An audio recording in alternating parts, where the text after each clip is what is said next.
पुरी के एक भक्त की कथा है। एक भक्त था, उसके स्वप्न में जगन्नाथ जी आते थे। वो इतना रोता था मंदिर के बाहर खड़े होकर के।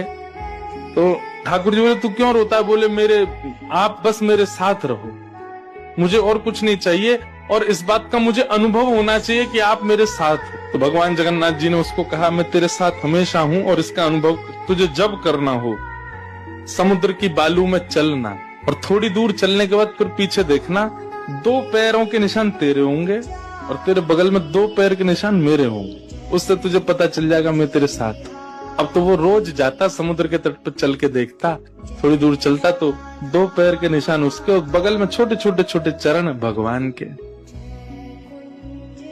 इतना प्रसन्न रहता था। लेकिन ये उसके घर में कोई घटना घटी, माता जी का देहावसन हो गया, बहुत कष्ट में आ गया, इतना पीड़ा में आ गया, रोने लगा, बिलखने लगा। अपनी माँ के जाने के भाव से तुरंत दौड़ करके गया। मैं मन को शांत करने का एक ही तरीका, पता चले जगन्नाथ जी मेरे साथ। अत्यंत पीड़ा में था। जैसे ही समुद्र के तट पर चल रहा था, रो रहा था बहुत तेज तेज।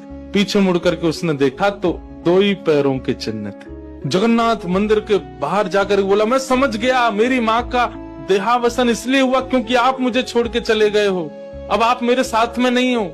आपने कुछ दिन मेरा संग किया, उसके बाद मुझे अकेला छोड़ दिया। नाथ, आप ऐसा कैसे कर सकते? मुझसे क्या अपराध हुआ? रोने लगा, बिलखने लगा।